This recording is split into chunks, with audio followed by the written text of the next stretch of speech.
sangre y miren un control nervioso que trata de, es lo que hace, ¿no? Estimular a que estas células se despolarice entre el calcio y después la libere contenido. Entonces vamos a saber, no has dicho dónde se sintetiza, en qué organelos. Bueno, hay dos, ¿no? Es el plasma corposo y el ribosomo. Ese es el lugar donde se sintetizan todas las proteínas, ¿no? Se almacenan en las células, pero requiere, ojo, un estímulo. El estímulo también es la entrada de calcio. El calcio siempre excita, ¿no? Y cuando excita el calcio, libera. Entonces, este es el proceso que ya lo hemos compartido con ustedes. ¿No? Después hemos visto esta cantidad, por ejemplo, dijimos con la secreción de agua y electrolitos, cada glándula no solamente produce enzimas, también produce líquidos, ¿no? Cada líquido también tiene sólidos, obviamente.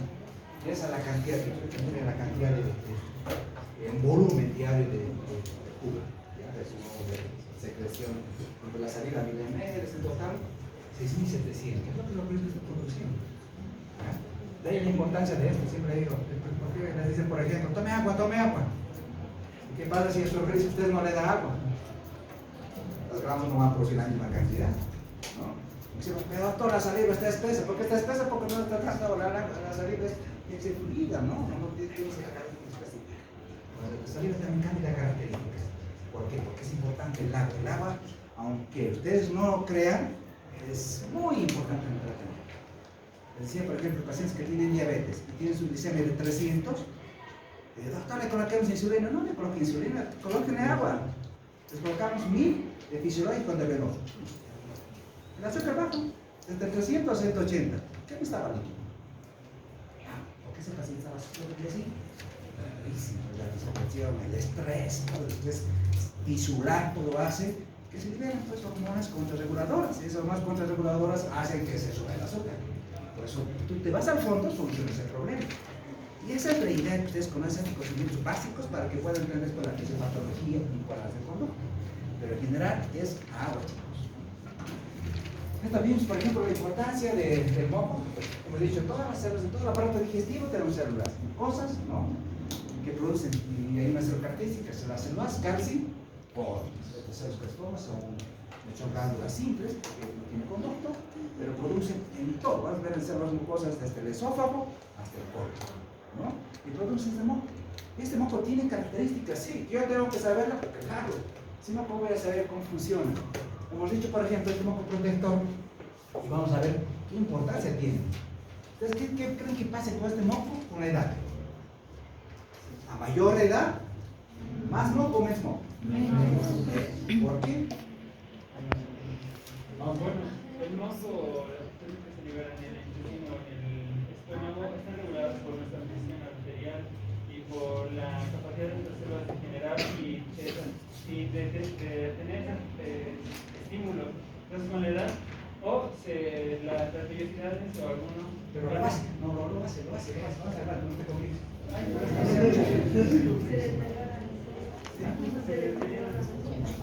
A mayor edad, por ejemplo,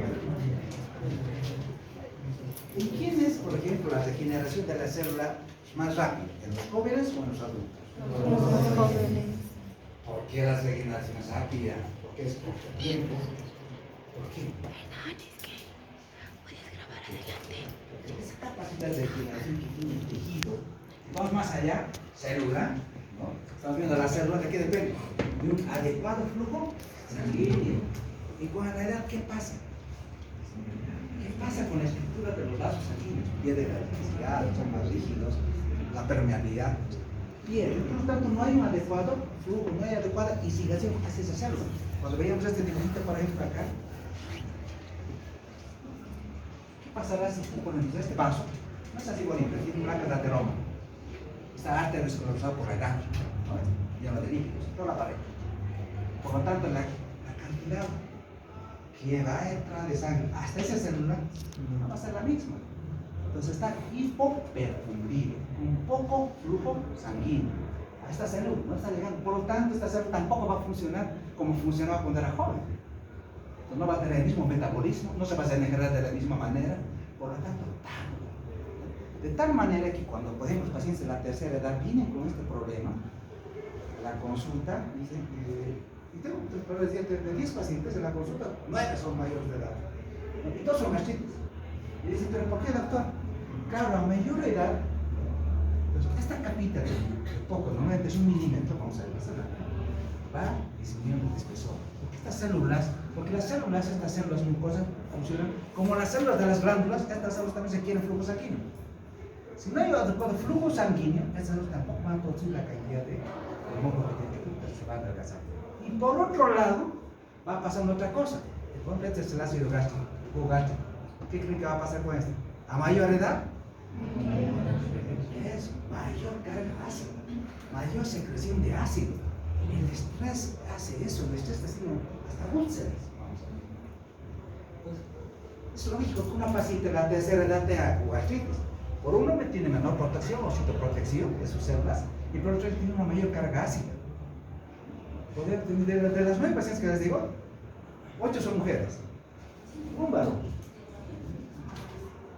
Me dice, pero de la familia, por ejemplo, ¿quiénes soportan, le decía, la mayor carga de estrés?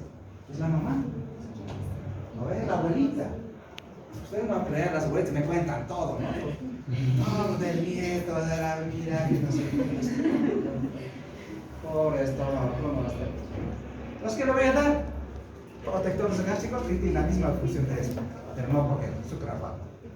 Y bien. Entonces yo tengo que entender qué pasa con esta, qué pasa con el cerebro, qué pasa con los fluidos, qué pasa con el moco. ¿Cuánta es la cantidad? ¿Quién la produce? ¿Cómo se produce? Eso tengo que entender, chicos, para que yo hacer tratando bien. Esa es la base. Bueno, esto pues dijimos a veces de la sección de la saliva, tipos de glándulas, ¿no? Sabemos que tenemos 3 hasta 4, pero las 3 principales son 3, ¿no? De estas 3, ¿cuál es la más importante? La parátida, la glándulas más importante, ¿ya? Después de la glándula salivar, su axilar, ustedes se la conocen por la anatomía, pero miren el volumen diario de secreción. ¿Cuánto secretan en volumen en 24 horas? En promedio 1.800 a 1.500. Pero doctor, claro, yo tengo que entender esto. Por ejemplo, hay una enfermedad que se llama Sjögren, es una enfermedad inmunológica, que hace que las glándulas salivales no produzcan saliva. Se seca la saliva. Y este problema es claro, tienen problemas desde el esófago, porque no producen esa saliva, se llama exerostomía, sequedad de la cavidad bucal, no pueden deglutir, tienen lesiones. Sjögren. ¿Por qué? Porque no está produciendo sus 1000 ml. Oh. Ahí, por ejemplo, una paciente entró al hospital y dijo, doctor, se ha perforado su esófago porque estaba haciendo una endoscopía, porque estaba estenosado. Se perforó. Hemos observado 3 días. Pero doctor dice, vamos a observar más días. Pero, ¿por qué tanto tiempo? Está bien que en 3 días, digamos hasta 5 días, porque es pacientita de la tercera edad, para permitir un poquito más de tiempo para que se epitelice, ¿no? No una semana. La pacientita 7 días en NPO, con suero, ni siquiera nutrición. Nada de la dieta. ¿Por qué? Porque por fisiología está deglutiendo todos los 10 milenios. Y tú no has dado NPO poco. Tranquilo, el organismo está haciendo lo que tiene que hacer. Si conocen estos movimientos, esta cantidad de fluidos que produce nuestro organismo, diferentes partes del tubo digestivo, van a poder detectar en muchos casos no es necesario estar en NPO. Porque a los cirujanos les colocan 3 días NPO, 3, 4, 5 días. Pero si por ese intestino está pasando 1000 y tantos de 6000 de líquidos, dale 3 días y digamos no has hecho una buena hemostasia con grampas o sutura, 3 días máximo, pero no tenga 5 días, 7 días. ¿Por qué? Porque fisiológicamente tu líquido es más de 6000 ml por día tu cuerpo está produciendo fluidos, ¿no? Entonces esto es importante. Y es el pH de 6 a 7, ¿no? El pH, ojo, un poquito alcalino, ¿no? Hemos dicho, ¿qué la glándula que produce? Claro, lo más importante es la glándula parótida. Esta glándula parótida, ¿qué produce? Una secreción serosa. ¿Cuál es su composición? ¿De qué está compuesto? Eso tenemos aquí. Una enzima, ¿no? Una alfa-tialina, tialina salival o alfa-milasa, así también se la llama. Esta enzima con esa alfa-milasa digiere aquí los almidones. Y aquí el papel de la saliva, ¿no? Porque tiene funciones digestivas, gracias a su secreción serosa. Esta empieza a digerir los alimentos, ¿no? La amilasa salival o la alfa-amilasa que degrada los alimentos. Después tenemos la secreción mucosa. Y las otras glándulas que produce la salival, la sublingual y la submaxilar. Por ejemplo, la glucina, ¿ya? que lubrifica y protege la mucosa. Estas dos glándulas producen mixtas, tienen secreción mixta, serosa y mucina, ¿no? La saliva tiene esas enzimas, sí, pero ¿qué más tiene la saliva? Tiene líquidos y electrolitos, ¿ya? Miren la composición de líquidos.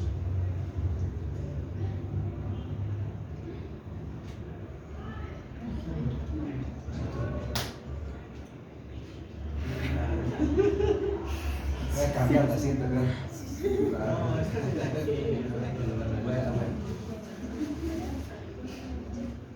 Como la glándula salivar es una glándula compuesta, ustedes han visto, pues histología tiene dos cosas: un acino y un conducto.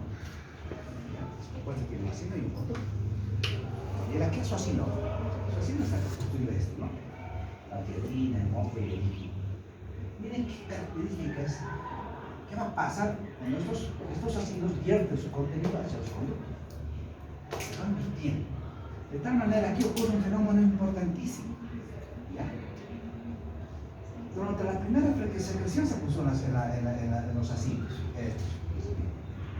La segunda fase tiene que ver con los cambios que van a sufrir esos fluidos en el conducto.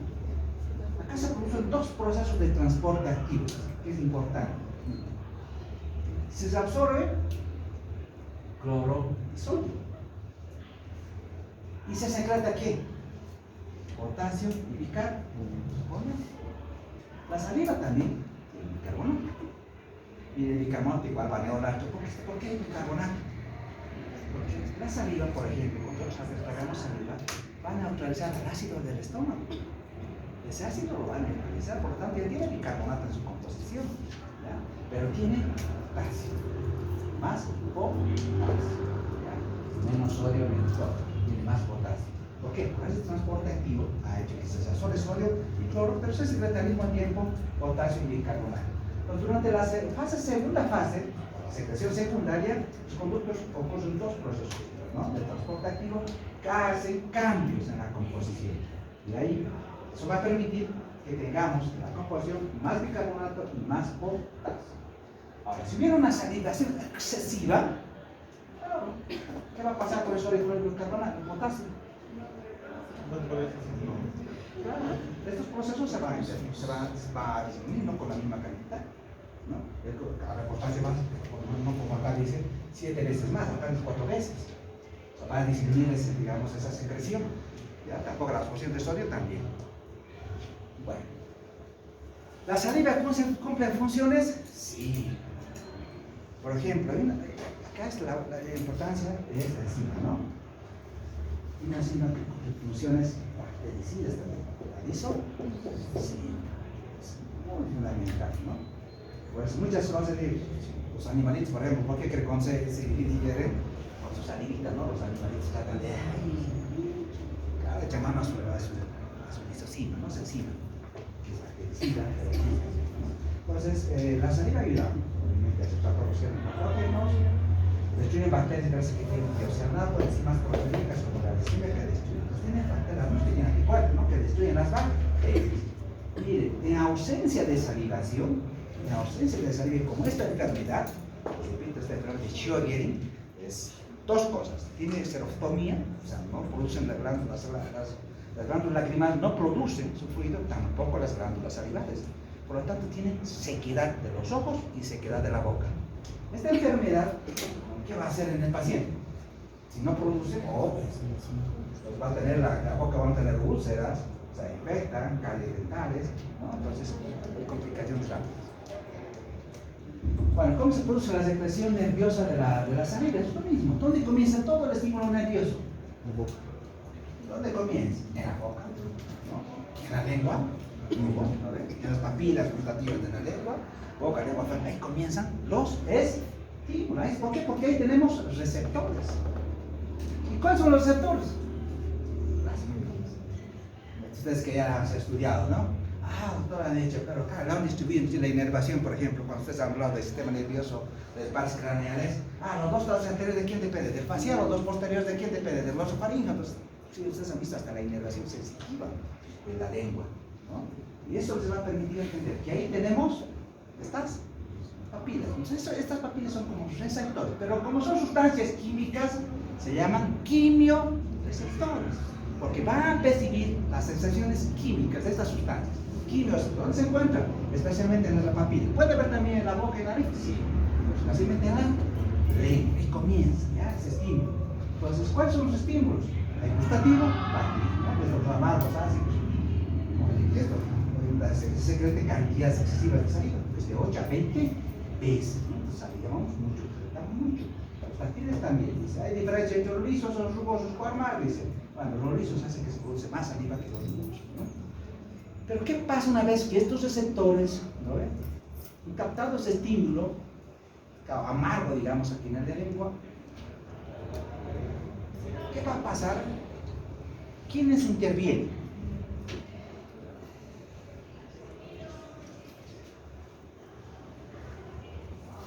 Entonces, a nivel central, chicos, tenemos área, ¿no? El área del apetito, el área del hambre también hace que se fiquemos saliva, ¿no? Nos da hambre, se activa el área del apetito, el área del apetito dice, oye, ¿por qué crees que cuando tenemos hambre vamos a secretar, ¿no? Y estoy tragando medio fluido, digo, aquí está dando hambre, entonces ya se activan estos centros del apetito, claro, que responden también al área del gusto, del olfato, porque el ver, porque el sentir, cuando yo sentir un sabor, si es gustoso o me gusta, pues entonces yo saqué de saliva, ¿no? Lo mismo, digamos, si veo, el ver, el sentir, ojo, estimulan estos centros, y estos centros van a actuar sobre quiénes. Tienen que saber los núcleos salivales superiores e inferiores. Desde esos centros, el central, que está en la corteza cerebral, ¿no? Va a actuar sobre estos núcleos salivales superiores e inferiores. Y estos a través del vago, va a hacer que estas glándulas secreten sus contenidos. Esa es la estimulación de origen central. Pero también dice la salivación se puede producir en supuestos efectos superiores. Esto por una excitación de un alimento puede hacer que secrete más saliva de lo habitual. Pero estos son los centros que también participan en la secreción. ¿Pero qué más? ¿Actúa el parasimpático, el simpático, el parasimpático? Sí. ¿Qué hace el simpático? ¿Estimula? Estimula la secreción. ¿Sabes que el simpático, el flujo simpático se origina donde? En los ganglios cervicales superiores, ¿no? La cadena glandular es la cervical superior y ahí se inicia el simpático. A partir de la estimulación del parasimpático simpático incrementa la secreción, sí, pero en cantidad moderada. ¿Quién más interviene en la salivación? El parasimpático. Pero ¿cómo lo hace el parasimpático? Tiene mayor predominio en la salivación, ¿ya? El parasimpático. Lo hace por vasodilatación. Y acá intervienen dos sininas, decimos, ¿no? Dos sustancias vasodilatadoras por excelencia. ¿Quiénes? La calcreína. Ojo, está con rojitos, van a aprender, ¿sí? Esto es importante, las sininas. Mira, así hablamos de gatos, se ha aplazado de mí, así se los he colocado. Así es la vida. Estas sininas, chicos, de las calcreínas, la transmisión. Por ejemplo, en el organismo, ¿cuáles son las sustancias vasoconstrictoras? Ustedes van a empezar a escuchar. Doctor, la angiotensina 2. Sí. Doctor, la endotelina, sí, vasoconstrictoras en general, ¿no? ¿Y cuáles son las vasodilatadoras? La oxitocina, ¿no? En general, la parte sistémica. La parte local tenemos otras vasodilatadoras también, pero una de estas vasodilatadoras es la transmisión. ¿Ya? Ocasiona vasodilatación. Claro, si vasodilata, ¿qué va a pasar con esa célula? ¿Qué va a pasar con esa glándula? Mayor flujo sanguíneo. Si le das mayor flujo sanguíneo, va a funcionar más. Va a secretar más. O al revés, si tú le quitas flujo sanguíneo, hay vasoconstricción, menor flujo sanguíneo, menor secreción.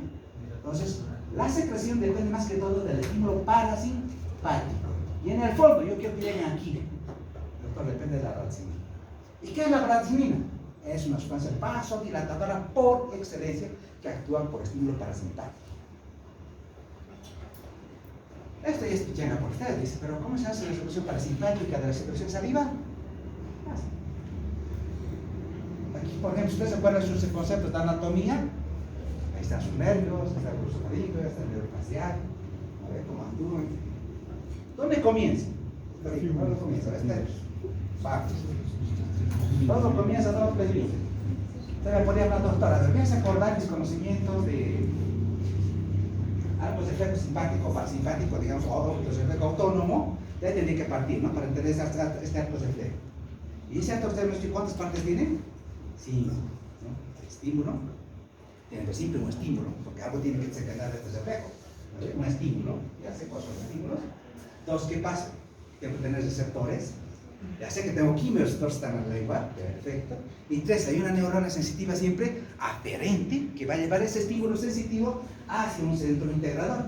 Que en este caso son los núcleos salivar superior e inferior. Se encuentran en la protuberancia y el bulbo. Y a partir de ahí salen estímulos eferentes, ¿no? Pero eferentes motores, ¿no? Y hablamos de neuronas preganglionares y neuronas postganglionares. Las neuronas proganglionares hacen sinapsis con las neuronas postganglionares en 2 ganglios. El ganglio submandibular y el ganglio látigo, ¿no? Una vez que hacen sinapsis, las neuronas postgangliosas ven a sus efectores. ¿Y cuáles son sus efectores? Las glándulas. Esa.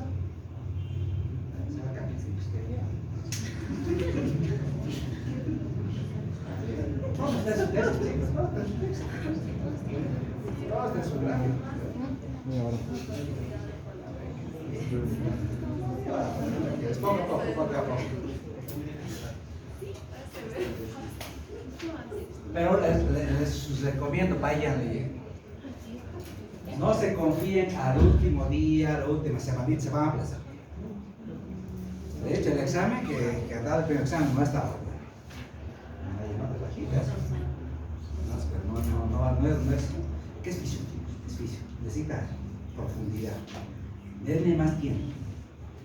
Por ahora, porque después además les va a servir en el futuro. Si saben fisio, van a entender mejor. Denle más tiempo. Lean, vayan leyendo. Repasen sus notas, repasen sus preguntas, repasen. No se lo dejen por última semana, porque se les va a cerrar. Vamos a la secreción simpática. En el esófago, a nuestra función motora y la función secretora tenemos que hacer, ¿no? Hacer mucosas que producen de moco, ¿no? Esa es su función. Y ese moco que va a hacer, va a lubrificar todo el esófago para que el bolo alimenticio digiera, pase, se deglute y no ocasione lesión, laceraciones, nada, ¿no? Más nada. Las secciones, no hay una, hemos dicho de las 4 funciones, por ejemplo, hemos dicho básicas, hemos dicho la función motora, después viene la función secretora que estamos viendo. Después vamos a la función digestiva, que tal vez va a paralela con el vaso del estómago, y por la función absortiva, que son las 4 funciones básicas. Y en cada parte del tubo digestivo, algunas de las 4. Acá en el esófago, bueno, una, secretora, ¿no? Y motor, porque va a proporcionar alimento. Y la secretora, solamente una. Aquí ya viene la clase de la doctora. Ah, tiene que exponer usted. Toma. Pero ¿qué tal esto? Ya te voy a ayudar, ¿no? Vamos a ver si Sí, has preparado. Bueno, vamos a ver de la secreción gástrica. ¿Cómo hace el estómago? Ya hemos dicho los compañeros muy bien de la función motora. ¿Cómo hace el estómago para triturar, primero almacenar, triturar y vaciarse, ¿no? Tiene 3 a 4 horas para hacer todo eso. Y el producto final de todo eso es el quimo. Es el producto final de la función motora, es el quimo. Entonces, pero ahí empieza, el quimo también hace, porque va a mezclar con los alimentos, me he dicho, con jugos gástricos, ¿no? Entonces tengo que decir, pero en mi mucosa tengo glándulas, hemos visto en la histología, tengo glándulas. Lo más importante de la mucosa del estómago es las glándulas. Ahí tengo 2 tipos de glándulas, doctor.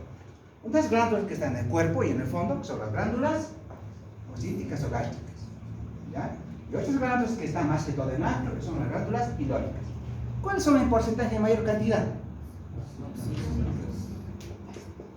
Ahí tengo que empezar, primero, voy a comparar. Porque cuando empiezo a subir, empiezo a comparar las cosas. A ver, ¿qué se diferencia estas? Estas son 80%. Estas son apenas 20%. ¿Ya? Hemos dicho, cada estructura, cada glándula, chicos, tiene células en su estructura. Tiene células especiales, producen algo. Por ejemplo, acá estamos diciendo, pero doctor, acá tiene una célula mucosa que está produciendo este moco, ¿bien? Esa capita de moco. ¿Qué la tiene? Ahí están las células mucosas. Pero después tengo un epitelio. Sí, pero doctor, usted me dice que el epitelio es cilíndrico simple. Perfecto. Ese es el epitelio del estómago. Vamos bajando. Empiezan a tener células mucosas en el cuello. Aquí empiezan a tener las células calciformes que van a reducir ese moco. Sigo bajando. Pero aquí se ven células medio raritas, ¿no? Y una de ellas es la principal, es la célula oxíntica. ¿Por qué? Porque se dice oxíntica. Viene de griego oxíntos, que significa ácido. ¿Ya? De esa palabra oxíntica. Se ve oxíntica de griego ácido, pues dice oxíntica. ¿Ya? Cuando no entiendan el término, vean desde este diccionario. Métanse al diccionario. No se queden con dudas, entiendan. Y se entiendan. Bueno, ¿y estas células parietas se creen en qué? Ácido clorhídrico. Esa es su función, ácido clorhídrico y factor intrínseco que vamos a resultar. Además de otras sustancias, pero que sepa esas dos, suficiente, ¿ya? Ácido clorhídrico y factor intrínseco. Después vienen las células enterocromátinas, distintas, ¿ya? ¿Y qué secretan esas células? Histamina. Vamos a ver que, por ejemplo, la histamina estimula que las células parietales, que estas células también producen ácido clorhídrico, ¿ya? Vamos a ver el mecanismo. Después tenemos más abajito las células peptídicas o células principales. Esto, por favor, un poquito tomar en cuenta. A veces en muchos libros dicen células principales, a veces solamente lo mencionan con células peptídicas. Pero a mí me interesa qué producen. Las células producen principalmente P. Bueno, en relación a esta, por ejemplo, esta otra glándula pilórica, ¿qué de diferente tiene? Lo más importante, secreta. No lo dice Gaeta, pero hay otros textos que también esta parte de la glándula producía somatostatina. ¿Ya? También se podría a este nivel somatostatina. Ojo, pero dice así, casi. Vamos a ver ahora qué pasa. Bueno, entonces acá veo cuáles son las secreciones de las glándulas. En este caso vamos a ver de las gástricas. Lo voy a separar, saco las gástricas, lo dejo allá las pilóricas. Lo que decíamos, en la estructura es la misma. Pero aquí tenemos que ver, doctor, estas glándulas tienen 3 células principales. Eso quiero que sepan, 3 células principales. Hay muchas, pero no quiero las 3, ¿ya? Porque no vamos a profundizar mucho, porque no amerita profundizar mucho en este momento. Va a llegar un momento que ustedes vayan a profundizar mucho más, ¿no? Vamos a poder hablar de funciones más endócrinas y otras más del estómago. Pero en este momento vamos a presentar lo que dice la fisiología básica. Para que ustedes no se les sea complicado, pero acá dice, por ejemplo, ¿qué células tengo? 3, doctor, las principales, ¿ya? 1, las células mucosas. ¿Qué produce? Moco. Perfecto. Tenemos células peptídicas o principales. ¿Qué producen? Pepsinol. Tenemos células parietales. ¿Qué producen? Ácido clorhídrico. Tengo que hacer. Además de otras células que son las células enterocromáticas o parecidas a las enterocromáticas que secretan histamina. Esto sí o sí debe saber. Sí o sí. Porque no voy a entender después las otras partes. Entonces, ahora sí tengo que empezar a meter más información a mi computadora y listo. Entonces acá está, vamos a ver, por ejemplo, esta es la célula parietal. Si digo, pucha, si el estómago produce tanta cantidad de jugo gástrico y su composición principal tiene ácido clorhídrico, tengo que estudiar a la célula. ¿Qué célula produce esa cantidad de ácido? Es la célula parietal o parietal, ¿no? Bueno, entonces decir, mira, esta célula secreta son ácidas, sí, es atómica 169 milimoles por litro, exacto. ¿Cuál es su pH? 0.8. El ácido que secreta es el nitrógeno, que es 0.8, es muy ácido. Hemos dicho el pH normal del estómago es de 1.5 a 3.5, término medio 2.0, ¿viste? Es lo que viene. Pero ese es el pH del estómago. Estamos hablando del pH cuando pasa secreta este ácido, es mucho más ácido. Mucho más ácido, ¿ya? 0.8, es extremadamente ácido. Claro, para secretar esta cantidad de volumen necesita calorías, ¿no? Esta célula necesita calorías. ¿Y quién se le da? Las mitocondrias, ¿no? El ATP le va a dar mitocondria, siempre el ATP, pero 1500 calorías. Ustedes ven estos amarillitos, son mitocondrias. Entonces, es una célula especializada que aparte de necesitar nutrientes, necesita energía. Y la energía es el ATP. Y el ATP se la da a la mitocondria. Y así esta célula puede tener muchos volúmenes de ácido clorhídrico. Vamos a ver, miren, esto es lo que pasa con la secreción de ácido clorhídrico. No es que la célula, ojo, miren, no es que la célula produce el ácido clorhídrico, se va a producir en la luz. Por ejemplo, ¿qué pasa? ¿Qué pasa normalmente en la célula? Esta es una célula parental. Una célula parental, ¿qué es lo que tenemos? ¿Tengo agua? Sí, en la célula siempre hay agua. Por hecho, hasta el agua está ahí, miren. Miren la importancia, pero la otra vez me está hablando del agua. Vean que esta célula, para funcionar, para su metabolismo, se quiere agua. Agua más CO2, porque el CO2, producto del metabolismo, se produce mucho CO2, ¿no? En la célula. El CO2 más el agua se produce con una reacción. ¿Ya? En presencia de una enzima, la anhidrasa carbónica, se produce ¿qué? El ácido carbónico. El ácido carbónico. El ácido carbónico se disgrega en dos. ¿Ya? Uno, el hidrógeno y el bicarbonato. ¿Ya? Y el bicarbonato, claro, por canales, junto con el cloro. Miren, entra bicarbonato hacia la sangre. Pero al mismo tiempo, ¿qué está entrando? El cloro. El bicarbonato, sale el cloro. ¿Y qué pasa con el hidrógeno? El hidrógeno va a ir a una bomba que tenemos nosotros, pues se llama bomba hidrógeno potasio antepasa, ¿ya? Es la bomba de protones. Esta bomba, ¿qué es lo que va a hacer? Va a sacar hidrógeno y va a meter potasio. Entonces, al sacar hidrógeno, en la luz del canalículo y hacia afuera del canalículo de la célula, se une el hidrógeno con el cloro y forma ácido clorhídrico. Así. Es un cosa más química, ustedes ya lo saben. Este es un dibujo así porque con todos los medicamentos que tienen que ver con la secreción de ácido, porque esta célula, vamos a ver, es la que produce el ácido, célula parental. Si yo quiero evitar su producción del ácido, yo actúo inhibidores de bomba, que son los IBPs de primera, segunda, tercera cantidad, ¿no? Desde el omeprazol, por ejemplo. Lo que hace es anular la acción de esta bomba. La inactiva, la hace irreversible, no la hace disfuncional. Por lo tanto, no hay quien saque hidrógeno. Si no hay quien saque hidrógeno, entonces no va a haber ácido clorhídrico. Pero los japoneses están yendo más allá del suelo. Y hay un medicamento que ha salido que se llama el vonoprazan, que es un medicamento que actúa a nivel de los canales de potasio. Los medicamentos hacen que no entre el potasio. ¿Ya? Entonces, actúa a nivel de canal de potasio. Se dice que ese medicamento, por ejemplo, es 100 veces más que el omeprazol. Es mucho más potente, ¿ya? Pero actúa por otro mecanismo de acción. La idea de esto es para que con ustedes, cuando ustedes empiecen a hablar de farmacología, tienen que entender esto. No van a poder comprender, por ejemplo, ¿cómo hace el medicamento? ¿Dónde actúa? ¿Qué hace esta bomba? ¿Cómo? Tienen que entender esto. Así se produce la secreción de ácido. Vamos a ver, por ejemplo, qué factores básicos estimulan. Ya tenemos esta nuestra célula parental. ¿Quién la estimula esta célula parental? ¿Quién hace que se produzca el ácido? Ya hemos dicho cómo se produce el mecanismo, pues la forma